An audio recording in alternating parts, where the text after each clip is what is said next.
வணக்கம் நண்பர்களே.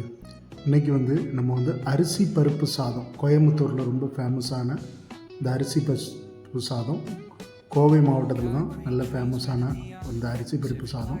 இதுக்கு நான் ஒரு பெஸ்ட்டு காம்பினேஷனாக கத்திரிக்காவை வறுத்து ஃப்ரை பண்ணியிருக்கேன். கத்திரிக்காவை ஃப்ரை பண்ணி அதை இந்த அரிசி பருப்பு சாதத்தை கூட வச்சு சாப்பிட்டேன். ரொம்ப அருமையாக இருக்குது. ஸோ அந்த ரெசிபியை நான் உங்களோட ஷேர் பண்ணிக்கிறேன். இந்த அரிசி பருப்பு சாதத்துக்கு நம்ம எந்த அரிசினாலும் யூஸ் பண்ணிக்கலாம். ஆனால் பச்சரிசியை தவிர எந்த அரிசினாலும் யூஸ் பண்ணலாம். பச்சரிசி அது ஒரு வெரைட்டி ரைஸ் மாதிரி போயிடும். ஆனால் அப்படி இல்லை, புழுங்கல் அரிசி இருந்தால் அது நல்லாயிருக்கும். ஸோ இதுக்கு பருப்புன்னு பார்க்கும்போது சிறுபருப்பு கூட யூஸ் பண்ணலாம். துவரம் பருப்பு தான் மெயினாக யூஸ் பண்ணணும். துவரம் பருப்பு, கடலை பருப்பு. ஸோ இதுக்கு நான் கொஞ்சம் வெங்காயம், ஒரு தக்காளி, பூண்டு எல்லாமே வெட்டிட்டேன். கொத்தமல்லி எல்லாமே வெட்டியிருக்கேன். அதில் உளுந்தம்பருப்பு, ஜீரகம் எல்லாம் எடுத்து வச்சுருக்கேன். இது தக்காளி, பூண்டு, மிளகாய் இது எல்லாமே எடுத்து வச்சுருக்கேன். அதுக்கப்புறம் இந்த பொடி நம்ம போடணும். மிளகு, ஜீரகம் அதில் பொடிச்சு லாஸ்ட்டாக போடணும். இது கத்திரிக்காய் நான் ஃப்ரை பண்ணுறதுக்காண்டி கட் பண்ணி வச்சுருக்கிறேன். ஸோ இப்போ நம்ம ஆரம்பிச்சிடலாம். ஒரு வானலியில் எண்ணெய் விட்டுட்டு, எண்ணெய்க்கு அடுத்தால் நெய் கூட விடணும். நெய்யும் விட்டுட்டு கடுகு கொஞ்சம் போடுறோம்.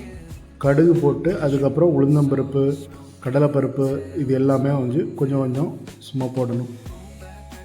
நல்லா வதக்கி விட்டுட்டு அதுக்கப்புறமா பூண்டு நல்லா வாசமாக இருக்கும். ஸோ பூண்டு மெயினாக போடணும். பூண்டு நல்லா போட்டு நல்லா வதக்கிட்டு பொடிசாக கட் பண்ண பூண்டு, அப்புறம் தக்காளி போடுறோம். மிளகாயும் ஒரே ஒரு மிளகாய் போடுறோம். ஏன் நம்ம காரம் சேர்க்கலை அப்படின்னா நம்ம மிளகு, ஜீரகம் லாஸ்ட்டில் சேர்ப்போம். இப்போ கொஞ்சம் மஞ்சப்பொடி சேர்த்துருக்கோம். அப்புறம் கொஞ்சோண்டு தண்ணி ஊற்றினோன்னா அந்த அடி பிடிக்காமல் இருக்கும். அடி பிடிக்காமல் இருக்கிறதுக்காண்டி கொஞ்சோண்டு தண்ணி ஊற்றிக்கிறோம். தண்ணி ஊற்றி நல்லா கிண்டிங்கன்னா அது எல்லாமே மசாலா எல்லாம் சேர்ந்து கொஞ்சம் நேரம் வேக விட்டுறலாம். வேக விட்டதுக்கப்புறமா நம்ம அதுக்கப்புறம் தான் அரிசியை போடுறோம். அரிசி பருப்பு நம்ம ஊற வச்சுருந்தோம். அரிசி பருப்பு, அரிசி 1 கிளாஸ் அரிசிக்கு அரை கிளாஸ் துவரம் பருப்பு, 1/4 கிளாஸு ஒரு சிறுபருப்பு அல்லது கடலைப்பருப்பு தான் மெயின். கடலைப்பருப்பு எல்லாம் ஒவ்வொரு ஸ்பூனு. அந்த துவரம் பருப்பு மட்டும் ஒரு 1/4 கிளாஸு. ஸோ இப்போ லாஸ்ட்டாக நம்ம அந்த மிளகு, ஜீரகத்தை போடுறோம். இதான் நமக்கு ஸ்பைசியை கொடுக்குறது, உரப்பை கொடுக்குறதுக்கு நல்லாயிருக்கும். அந்த பருப்பு, இந்த மிளகு, ஜீரகம் இதெல்லாம் சேர்ந்து க்ரன்ச்சியாக கடிபடும்போது ரொம்ப அருமையாக இருக்கும் இந்த பருப்பு சாதம். இதில் நம்ம மிளகாத்தப்பொடி எதுவுமே போடலை. இதுதான் மெயின். நமக்கு மிளகு, ஜீரகம் தான் போட்டு நம்ம பண்ணுறோம். கிட்டத்தட்ட ஒரு பொங்கல் டைப்பில் தான் இது பண்ணியிருக்கோம். ஸோ இது ஒரு கிட்டத்தட்ட ஒரு 5 விசில் விடலாம். அது அவங்கவுங்க குக்கரை பொறுத்து. சில பேருக்கு 3 விசில், சில பேருக்கு 4 விசில். எனக்கு 5 விசில் வேணும்.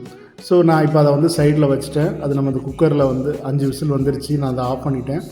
இப்போ நான் ஒரு கத்திரிக்காய் பொரிக்க போகிறேன். இங்கே இது நம்ம நார்த் இந்தியாவில் கிடைக்கக்கூடிய ஒரு பெரிய கத்திரிக்காய். இப்போ ஸ்பாஞ்ச் மாதிரி இருக்கும் இந்த கத்திரிக்காய். ஸோ இதை நம்ம ஃப்ரை பண்ணி சாப்பிட்றது தான் எனக்கு பிடிக்கும். இதில் வேறு என்ன பண்ணுவாங்கன்னா பேங்கன் பர்தான்னு ஒன்று பண்ணுவாங்க. பேங்கன் பர்தாங்கிறது இது உள்ள நல்ல ஸ்டஃப்பெல்லாம் வச்சு நல்ல சுட்டு எடுத்து அதை ஒரு பர்தா டைப்பில் பண்ணுவாங்க. ஸோ அது வேறு மாதிரி இருக்கும். ஸோ நமக்கு தெரிஞ்சது இந்த மெத்தட் தான். இதை நல்லா ஃப்ரை பண்ணி நல்ல வாழைக்காய் மாதிரி நல்லா இருக்கும். ஸோ அதை ஃப்ரை பண்ணி நம்ம எடுத்து சாப்பிட்டோம். நமக்கு அருமையான இன்றைக்கி அரிசி பருப்பு சாதத்தோட இந்த கத்திரிக்காய் வறுவலும் ரொம்ப அருமையாக இருந்துச்சு. இதை தயிர் கூட வச்சு சாப்பிட்டேன். ரொம்ப அருமையாக இருந்தது. ஸோ எல்லாருமே இதை விரும்பி செய்யுங்க. பார்க்கலாம் அடுத்த வீடியோவில். மீண்டும் உங்களை நல்ல வீடியோவில் சந்திக்கிறேன்.